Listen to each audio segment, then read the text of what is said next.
먼저 하나님의 말씀 마가복음 1장 14절부터 15절까지의 말씀 같이 보겠습니다.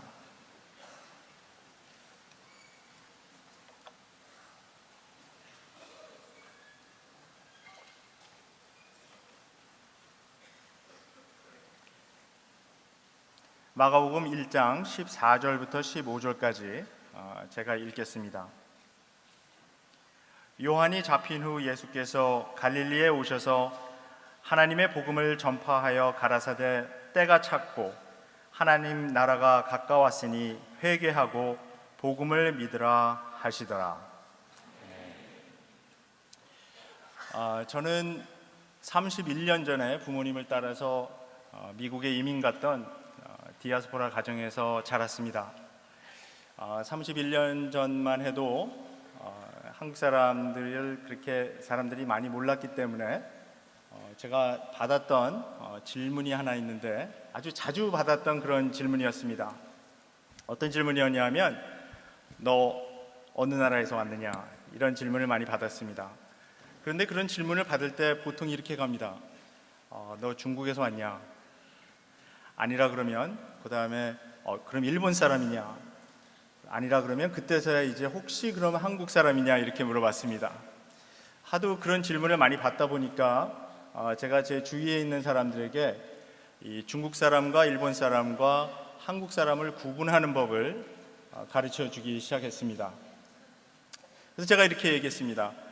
만약 당신이 이 동양 사람을 하나 봤는데 굉장히 돈이 많게 생겼으면 그건 아마도 일본 사람일 것이다, 이렇게 가르쳐 주고, 그 다음에 동양 사람 하나 봤는데 굉장히 머리가 똑똑하게 보인다, 그러면 아마 그런 사람은 중국 사람일 것이다, 그렇게 말하고, 그러면 한국 사람은 어떻게 구분하는가?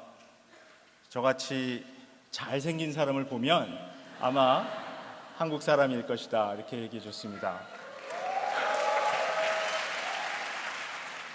자, 별로 안 웃긴데도 이렇게 호응을 해줘서 감사한데, 이게 안 웃기는 이유가 저는 그렇게 생각합니다. 제가 잘생겼기 때문에 이게 농담이 아닌 거예요. 그죠?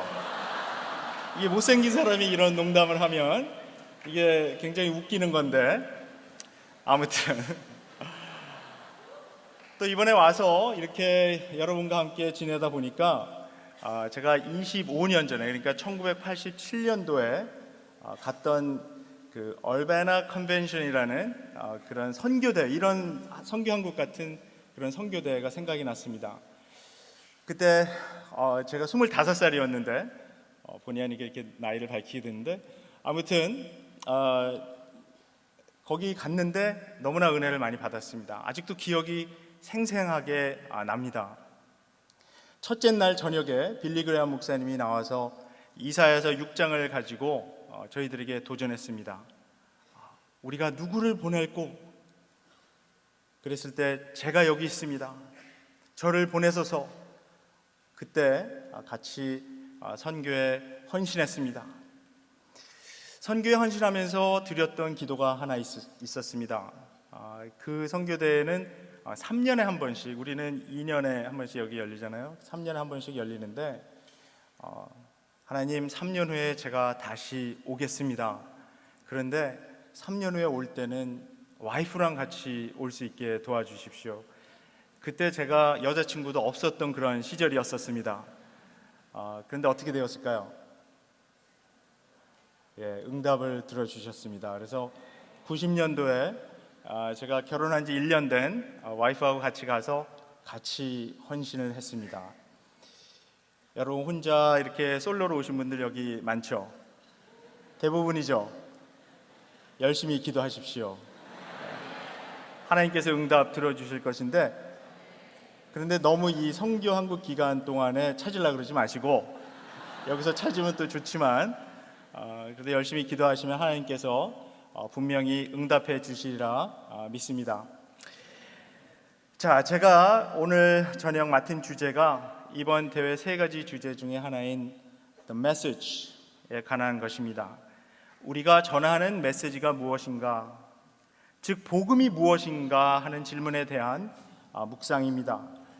복음은 우리가 다 알듯이 문자적으로 기쁜 소식이라는 뜻입니다. 우리가 신약을 보면 처음 4권의 책이 복음서로 되어 있는 것을 볼 수 있습니다. 예수님의 이야기가 담겨 있습니다. 예수님의 이야기가 바로 복음, 기쁜 소식입니다. 또 아까 읽은 마가복음 1장 14절 15절에 보면 거기 예수께서 하나님의 복음을 전파했다고 기록하고 있습니다. 하나님께로부터 온 예수님에 관한 이야기가 바로 복음입니다. 하나님의 기쁜 소식, 우리에게 익숙한 표현이지만 오늘 저녁 그 기원과 의미에 대해서 우리 한번 찬찬히 살펴보았으면 합니다. 이 마가복음 1장을 처음부터 보면 마가가 이 예수님에 관한 복음을 쓰기 시작하면서 이사야서 40장을 인용하고 있는 것을 볼 수 있습니다. 마가는 분명히 이 나사렛 청년 예수가 그 이사야가 예언한 하나님의 기쁜 소식을 완성한 분이라는 확신을 가지고 있었습니다. 따라서 마가가 인용하고 있는 예수님의 선포 중에 나오는 이 하나님의 복음, 이 하나님의 복음의 기원은 우리가 이사야서에서 찾아야 합니다. 이사야서 52장 7절에 직접적인 언급이 있습니다. 그래서 우리 한번 이사야서 52장 7절 말씀 한번 같이 찾아보겠습니다. 성경 다 가지고 계시죠? 우리 이사야서 52장 7절 말씀 한번 같이 보겠습니다. 다 찾았어요? 스크린에 나오는 줄 알았더니 안 나오는군요. 오늘은 괜찮습니다. 우리 찾아보면서 하면 됩니다. 이사야서 52장 7절 말씀 제가 읽어보겠습니다. 좋은 소식을 가져오며 평화를 공포하며 복된 좋은 소식을 가져오며 구원을 공포하며 시온을 향하여 이르기를 내 하나님이 통치하신다 하는 자의 산을 넘는 발이 어찌 그리 아름다운고.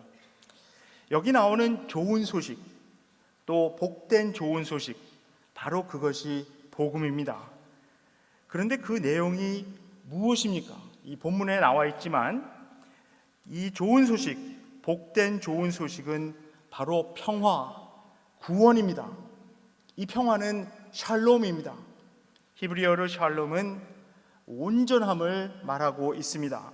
이스라엘 백성이 바빌론 제국에 의해 멸망되면서 유배되며 잃어버렸던 그 하나님의 평화, 하나님의 샬롬, 그것을 다시 되찾는 것입니다. 구체적으로 그것은 유배에서 다시 돌아오는 것입니다. 하나님의 온전한 백성으로 회복되는 것입니다. 그들에게 그것이 바로 구원입니다. 그런데 그 메시지를 가져오는 자들이 구체적으로 선포하는 그 메시지가 하나 있습니다. 그것이 바로 뒤에 나오는 내 하나님이 통치하신다라는 말씀입니다. 어떻게 이 하나님의 평화가 회복되고 구원이 이루어집니까?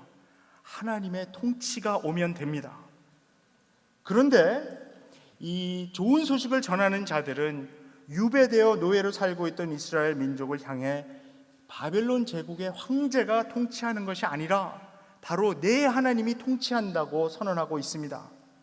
여기 통치하신다라고 번역된 말은 예수님이 선포하신 하나님 나라의 나라와 같은 어원을 가지고 있습니다. 즉 나라는 통치하신다의 명사형입니다. 그러므로 이사야와 마가는 또 예수님은 같은 말을 하고 있는 것입니다. 하나님이 통치하시는 것이 올 때, 그래서 샬롬, 평화가 회복되고 구원받는 것, 그것이 바로 기쁜 소식, 즉 복음입니다. 그런데 우리가 하나님 나라를 하나님의 통치라고 하니까 이해하기가 쉽지가 않습니다. 사실 이 마가가 사용하고 있는 하나님 나라라는 표현은 마태복음이 사용하고 있는 천국과 같은 의미입니다. 우리가 보통 천국을 우리가 죽었을 때 육체와 분리된 우리의 영혼이 가는 어떤 장소로 자꾸 생각해 왔기 때문에 하나님 나라에 대해서도 오해가 많이 있습니다. 이 원어로 보면 아까 보았듯이 이 하나님 나라에서 나라에 해당되는 단어는 제가 직업상 헬라어를 좀 하겠습니다. 바실레이아라는 말입니다. 이 바실레이아라는 말은 우리가 아까도 보았듯이 통치하신다의 명사형입니다. 즉 통치라는 그런 개념입니다. 즉 하나님 나라는 하나님의 통치로 이해되어야 합니다. 사람의 통치가 아닌 하나님의 주권이 인정되고 하나님의 뜻이 실현되는 상태를 의미합니다. 우리 마태복음 6장 10절 한번 같이 또 보겠습니다. 우리가 다 잘 아는 주기도문 중 일부에 나오는 말씀입니다. 마태복음 6장 10절에 이렇게 말씀하고 있습니다.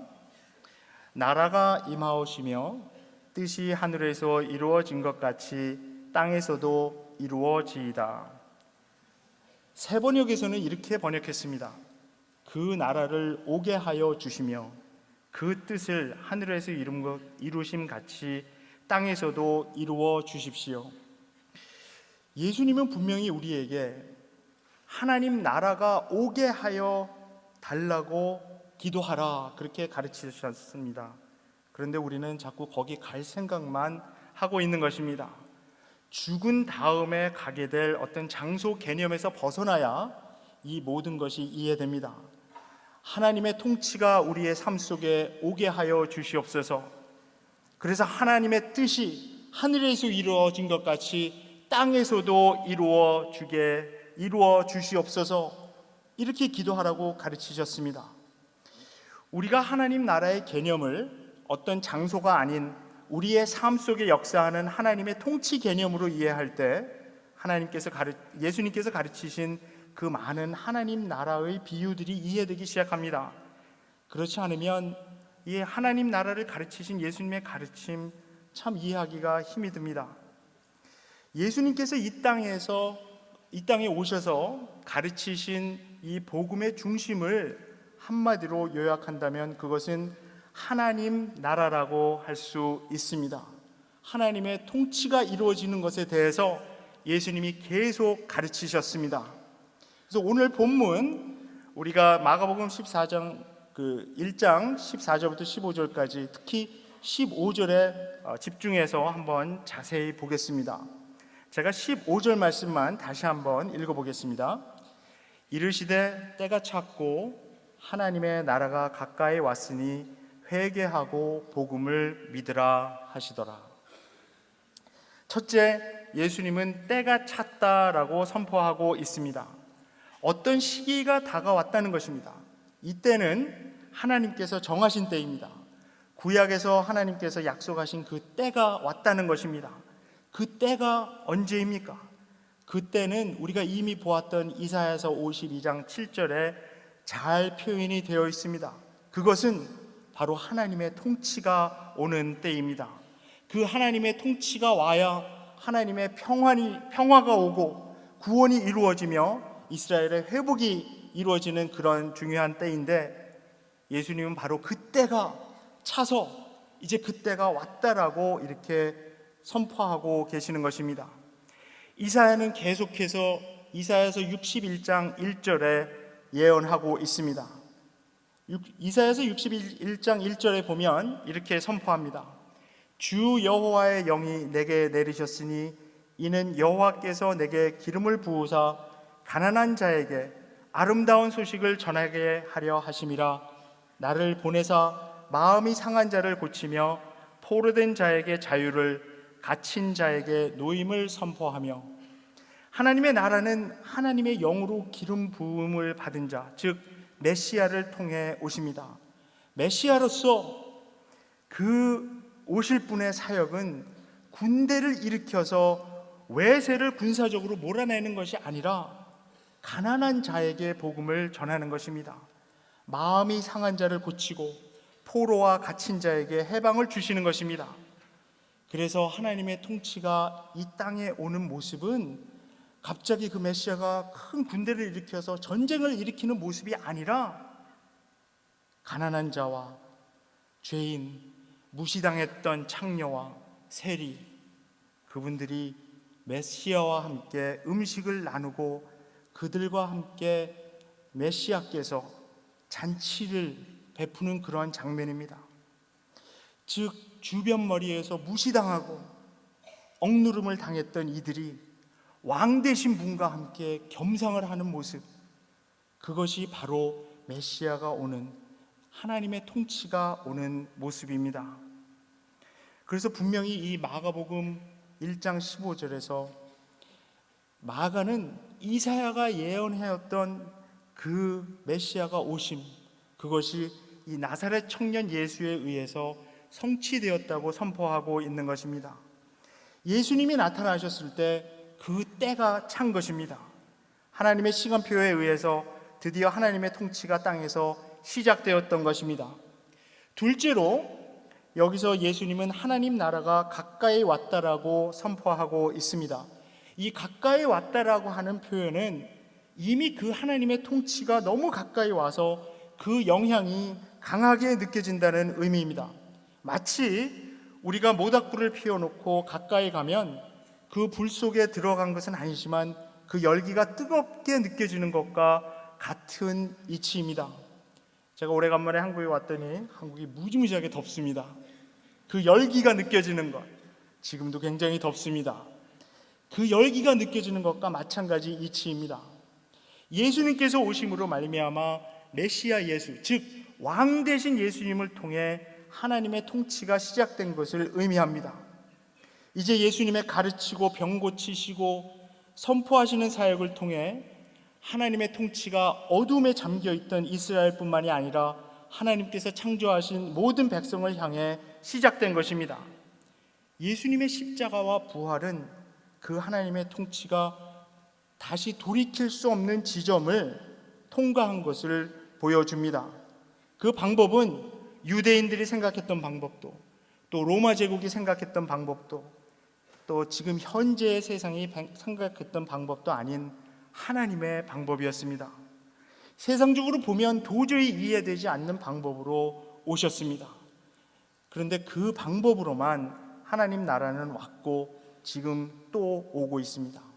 셋째로, 그 하나님 나라가 너무 가까이 와 있는데 이제 회개하고 하나님의 복음을 믿으라고 예수님께서 선포하셨습니다. 여기 회개하라는 말씀은 이제까지 가던 길을 돌이켜 반대 방향으로 가라는 의미입니다. 이것은 요즘 말로 하면 우리가 운전할 때 유턴하라는 그런 의미입니다. 예수님 시대의 백성들이 그 당시 로마 제국의 압제 속에서 살아남으려고 하나님을 의지하기보단 그 당시 세계관, 그 당시의 가치관, 그 당시의 성공 논리를 통해서 살아갔다면 예수님께서 선포하시는 것은 돌이키라는 것입니다. 그리고 하나님의 기쁜 소식, 하나님의 복음을 의지하라는 것입니다. 만약 우리가 이 세상에 살면서 살아남기 위해서, 또 이 세상에서 성공하기 위해서 이 세상의 가치관과 세계관을 가지고 살아왔다면, 또 그것을 추구했다면 돌이키라고 예수님께서 말씀하십니다. 만약 우리가 그대로 살면 하나님의 통치가 우리 삶에 오는 것은 가능하지 않습니다. 오히려 하나님의 통치가 우리 삶에 오는 것이 불편하고 거추장스럽게 될 것입니다. 예수님은 부자가 하나님 나라에 들어가는 것이 낙타가 바늘 구멍에 들어가는 것보다 더 어렵다고 하셨습니다. 그 당시 부자들은 그 사회에서 성공한 사람들입니다. 잘 살고 있는데 예수님은 돌이켜 회개하라고 말씀합니다. 계속 살던 대로 살지 말고 거꾸로 가라고 합니다.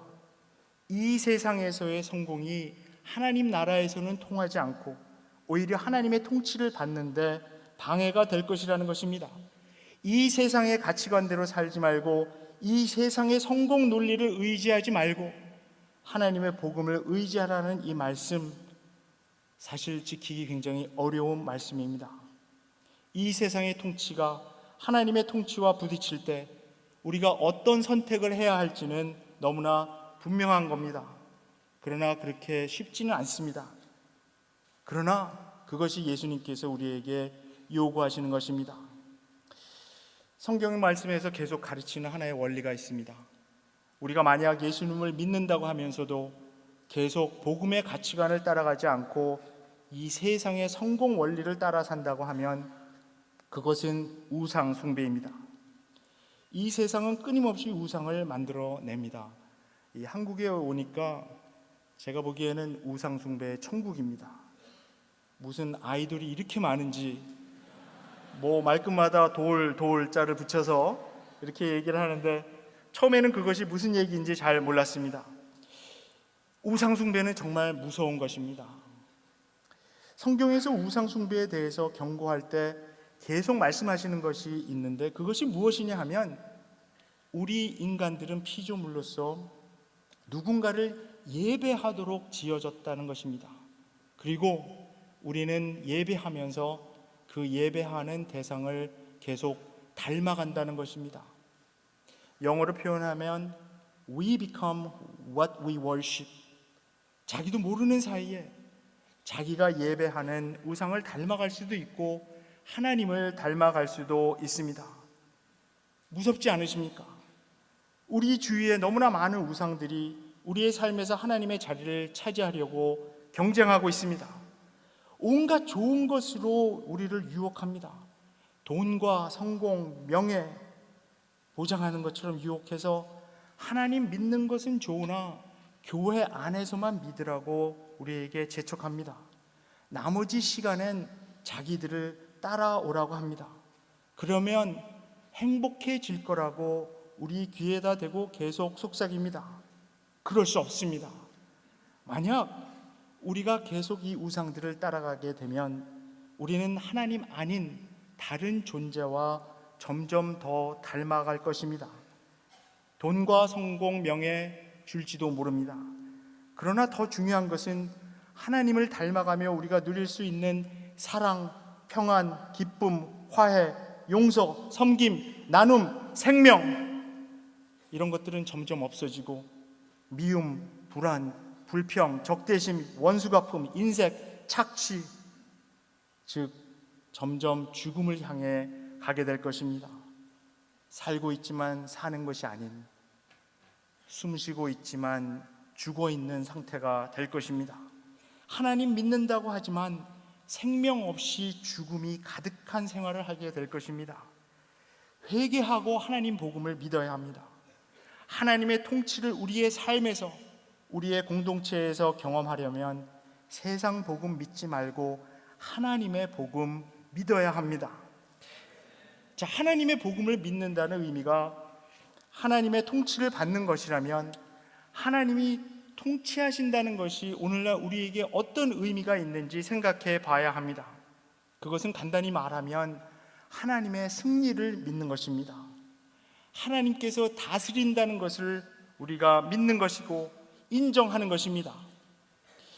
마치 우리 주위에 돌아가는 일들이 하나님이 다스리는 것 같이 보이지 않더라도 복음이 선포하는 것은 결국 하나님께서 마지막에 이기신다는 것입니다. 그래서 바울은 로마서 8장 28절에 이렇게 선언합니다. 우리가 알거니와 하나님을 사랑하는 자 곧 그 뜻대로 부르심을 입은 자들에게는 모든 것이 합력하여 선을 이루느니라. 이 구절은 철저히 종말론적으로 이해되어야 합니다. 이 구절은 마지막의 관점에서 현재의 상태를 본 것입니다. 현재 당하고 있는 고난의 의미를 푸는 중요한 열쇠가 됩니다. 바울이 의미하는 것은 우리가 하나님 믿게 되면 갑자기 안 되던 일들이, 어려웠던 일들이 술술 잘 풀린다는 그런 의미가 아닙니다. 그럴 수도 있습니다. 그러나 더 중요한 것은 지금 잘 안 풀리는 것 같아도 궁극적으로는, 결과적으로는 하나님 뜻대로 다 이루게 될 것이라는 것입니다. 예수님 따라간다고, 하나님 복음 믿는다고 결단하는 순간 안 잡히던 직장에 갑자기 잡히는 것이 아닙니다. 또는 내가 짝사랑하고 있던 사람이 갑자기 나도 갑자기 좋아하게 되는 그런 순간이 아닙니다. 내가 지금 당하고 있는 이 어려움과 고난이 이 우주를 창조하신 하나님의 계획 속에서 어떤 한 부분을 이루고 있다는 깊은 확신을 갖게 되는 것입니다. 왜냐하면 결국 하나님께서 승리하실 것이기 때문에 다 그 뜻대로 이루어질 것이라는 그런 믿음을 갖는 것입니다. 지금은 좁은 안목으로 그렇게 잘 보이지 않더라도 낙심하지 않는 것은 하나님의 승리에 우리의 소망이 있기 때문입니다. 사랑하는 청년 여러분께 권고하고 싶습니다.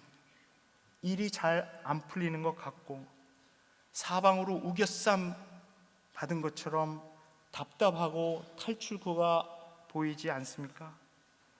복음을 아는 우리는, 하나님의 복음을 아는 우리는 결국 하나님께서 승리하실 것을 아는 것입니다. 그래서 우리가 안심해도 됩니다. 하나님의 통치에 소망을 두시기 바랍니다. 왜냐하면 우리도 승리하게 될 것이기 때문입니다. 자, 하나님의 복음의 두 번째 의미는 예수님께서 우리의 왕이라는 것입니다. 아버지 하나님은 피조물을 이 땅에서 다스릴 때 아들 예수님을 통해서 다스립니다. 왕 대신 예수님은 이 시대의 정사와 권세 잡은 자들을 이기고 승리하셨습니다.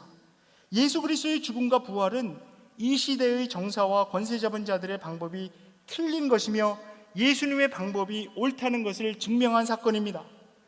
그래서 바울은 로마서 1장 2절부터 4절까지 해서 이렇게 선언합니다. 우리 같이 한번 찾아보겠습니다. 로마서 1장 2절부터 4절까지.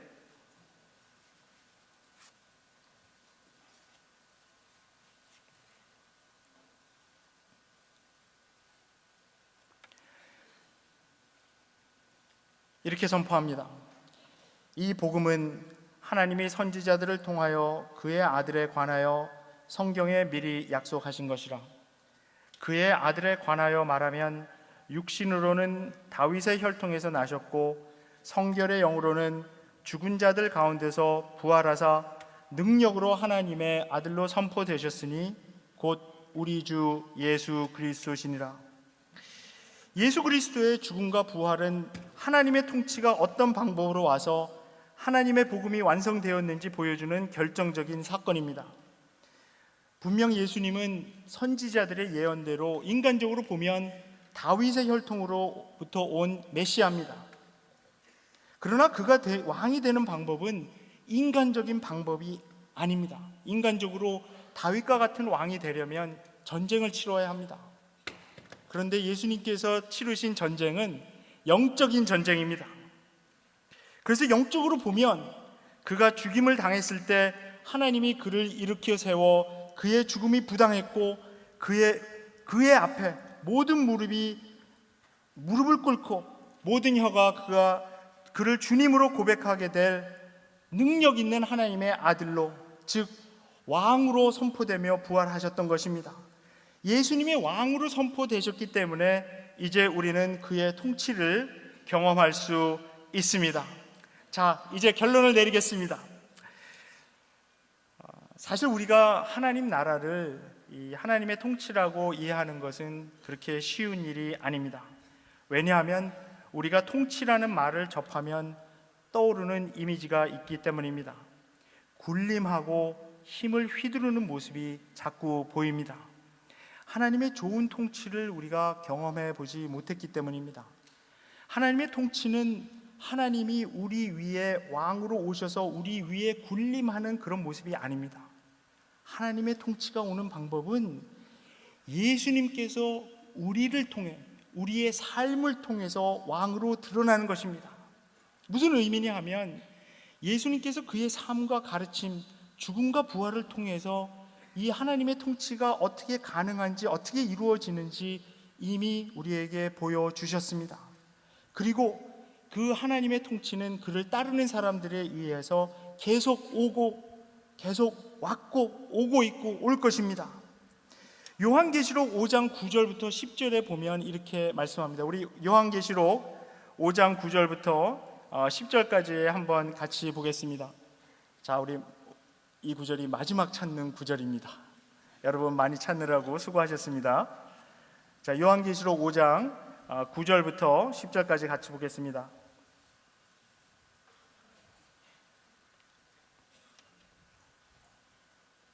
제가 읽어보겠습니다.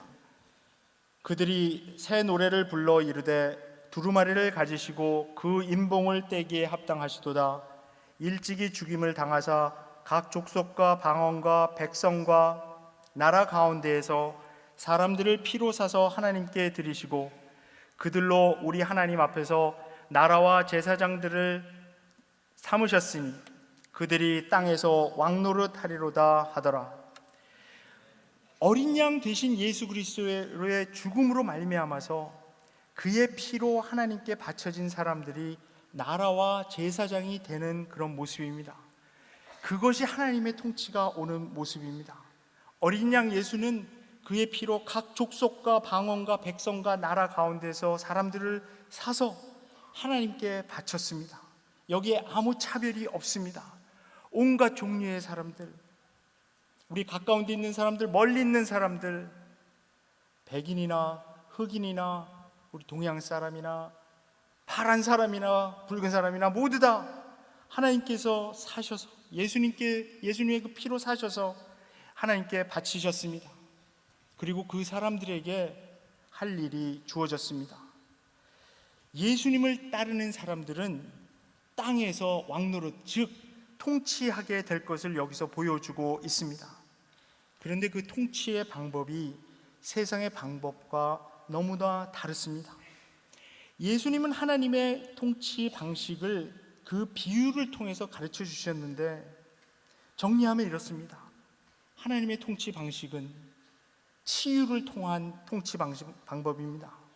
소망을 가져오는 방법으로 통치하십니다.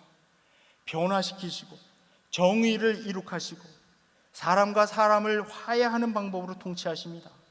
남을 억압하고 착취하는 사람들을 향해 향거하는 방법으로 그의 통치는 옵니다. 하나님의 통치의 클라이맥스는 그 어린 양의 죽음입니다. 사탄의 통치가 하나님의 통치, 그것과 부딪혔을 때 마치 하나님의 통치가 패배한 것처럼 보였습니다. 왜냐하면 하나님의 아들이 죽임을 당했기 때문입니다. 희생되셨습니다. 예수님은 세상의 모든 문제와 고통과 죄를 끌어안고 십자가에 못 박혔습니다. 그러나 그게 끝이 아니었습니다. 예수님은 하나님에 의해서 부활되셨습니다. 이것은 대역전입니다. 정말 절망적으로 보였습니다. 그러나 뒤집어졌습니다. 세상의 방법이 아닌 예수님의 방법이 옳았던 것이 예수님의 부활로 증명된 것입니다. 하나님의 의가 세워졌습니다. 그런데도 아직도 세상의 통치자들은 그들이 늘 해왔던 방식으로 계속 통치하고 승리를 얻으려고 합니다. 군림하고 억누르고 죽이고 빼앗는 방법으로 승리를 얻는 것처럼 보입니다. 그러나 하나님의 통치는 이런 방식을 거부합니다. 오히려 섬기고 높여주고 나누고 생명을 줍니다. 세상 관점에선 진 것 같지만 그렇지 않습니다. 하나님 나라는 그런 식으로 이 땅에 오기 시작했고 계속 아직도 오고 있습니다. 왜냐하면 그 어린 양을 따르는 사람들이 같은 방식으로 하나님의 통치를 이 땅에서 이루고 있기 때문입니다. 의에 굶주리고 의를 위하여 핍박받는 사람들이 예수님 따라가며 고통당하고 죽어갈 때 이 세상에 인간의 통치가 가득한 것 같이 보이지만 사실은 하나님의 통치가 조금씩 이루어지고 있는 것을 우리가 확신합니다. 마태복음 5장 첫 부분에 보면 유명한 팔복이 기록되어 있습니다. 우리는 이 복 받는 것을 굉장히 좋아하기 때문에 이 부분을 우리가 잘 알고 있습니다. 그런데 마태복음 5장 첫 부분을 읽으면서 우리가 놓치기 쉬운 것이 있는데, 이 팔복 바로 다음에 나오는, 즉 13절부터 16절에 나오는 우리가 세상의 소금과 빛이라는 그 말씀과 예수님이 말씀하신 이 팔복이 어떻게 연결되는가 하는 점입니다. 예수님의 포인트는 굉장히 간단하게 이야기하면 먼저 팔복을 주신다고 말씀하시고 13절에서 16절까지 해서 이제 세상에 나가서 우리가 그 복을 받은 복을 나누라는 그런 말씀입니다. 마태는 산상수훈의 전체적인 구조를 그런 식으로 그렸습니다. 하늘로부터 오는 복을 받고 땅에 나가서 퍼뜨려라, 그것입니다. 그림으로 표현하면 수직으로 오는 복을 받아 수평적으로 퍼뜨리라는 그런 말씀을 하신 것입니다. 다른 면으로 설명하면 우리는 하나님의 거울입니다. 그런데 우리가 거울이 되어서 하나님을 그냥 이렇게 직각으로 바라보고 있는 것이 아니라 우리는 이렇게 약간 각이 진 그런 거울입니다. 그래서 하늘로부터 오는 빛이 우리에게 반사되어서 세상으로 퍼져 나가는 것입니다. 그리고 또 세상에서 그 빛, 세상에 하나님께 드리는 그 감사와 찬양을 우리가 다시 모아서 하나님 앞으로 다시 올려 드리는 것입니다. 우리가 드리는 예배가 바로 이런 방식을 띠고 있습니다. 그런데 예수님께서 말씀하신 이 팔복의 내용을 자세히 들여다보면 이 복을 받는 상태가 세상에서 말하는 것과 너무나 달라서 아주 충격을 받습니다. 거기에 이렇게 적혀 있는지 한번 생각해 보십시다. 돈 많이 번 사람은 복이 있나니 천국이 저희의 것이며, 자녀가 좋은 학교 들어간 사람은 복이 있나니 저희가 땅을 기업으로 받을 것이며, 좋은 스펙을 쌓은 자가 복이 있나니 대기업에서 스카웃 당하게 될 것이며, 얼짱과 몸짱이 복이 있나니 남자와 여자들이 줄줄이 따라다닐 것이며, 이렇게 써 있었으면 참 좋았는데 예수님은 그렇게 말씀하지 않으셨습니다. 우리는 보통 복 받았다고 하면 돈 많이 벌었구나, 아니면 좋은 학교 붙었나 보다, 아니면 좋은 아내 좋은 남편 만났나 보다, 건강이 좋아졌나 보다, 그렇게 생각하지만 아무리 눈을 씻고 봐도 여기에는 그런 말씀이 하나도 없습니다. 오히려 마태복음 5장 3절과 10절은 심령이 가난한 자와 의를 위하여 핍박을 받은 자가 복이 있어서 천국의 소유권을 이미 그들이 받은 것이라 선언합니다. 그리고 겸손한 사람들, 의에 굶주리고 목마른 사람들, 긍휼히 여기는 사람들, 마음이 청결한 사람들, 화평하게 하는 사람들, 예수님 때문에 욕먹고 거짓과 악한 말로 핍박받은 사람들, 이런 사람들이 복이 있을 거라고 말씀합니다. 그래서 하나님 나라를 주시고 거기서 나오는 온갖 유익들을 다 차지하게 될 것이라고 선언하고 있습니다. 그런데 거기서 끝나는 것이 아니라 이런 복을 경험한 사람들이 땅에서 세상 소금 역할을 하고 세상에서 빛의 역할을 해야 된다는 것입니다.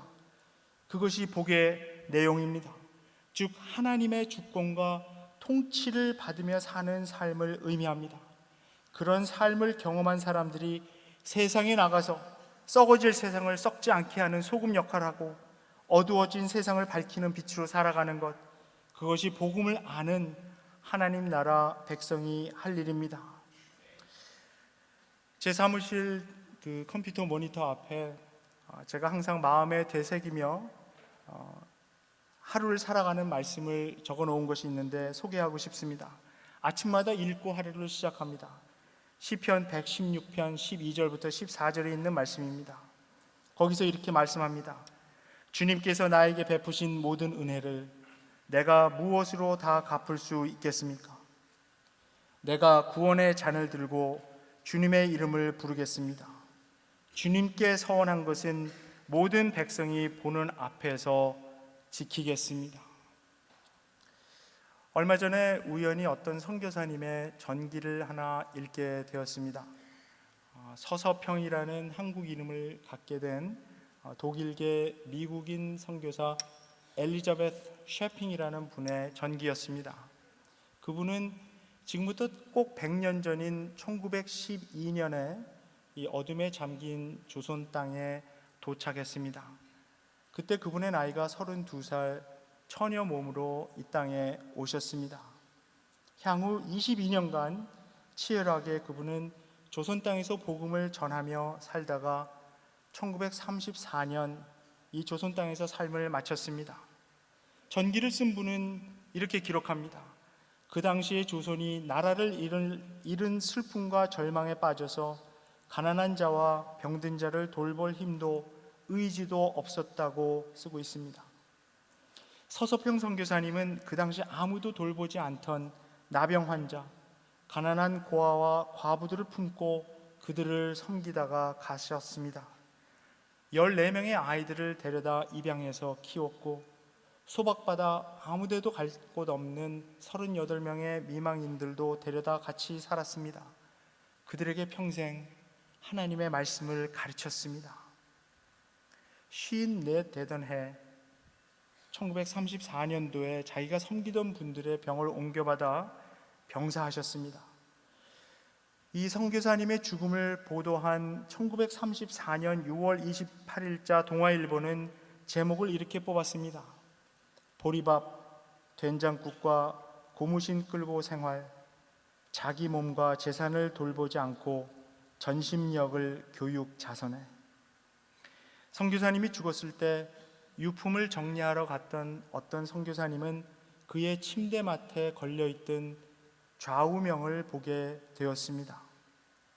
거기에는 이렇게 적혀 있었습니다. Not success, but service. 성공이 아니라 섬김이다. 눈물 없이 읽을 수 없는 그런 책이었습니다. 회개함 없이 읽을 수 없는 생애였습니다. 우리가 선포하는 메시지가 하나님의 복음입니다. 하나님의 통치를 이 땅에서 선포하는 것입니다. 그 하나님의 통치는 우리의 성공을 통해서 오지 않습니다. 세상에서 가르치는 것은 우리가 성공해야 하나님을 위해서 일할 수 있다는 것입니다. 만약 우리가 성공하지 못하면, 그래서 능력을 갖지 못하면 다른 사람들이 우리를 깔볼 것이고, 그렇게 되면 하나님 나라가 나타나지 않을 것이라고 우리 귀에다 대고 자꾸 속삭입니다.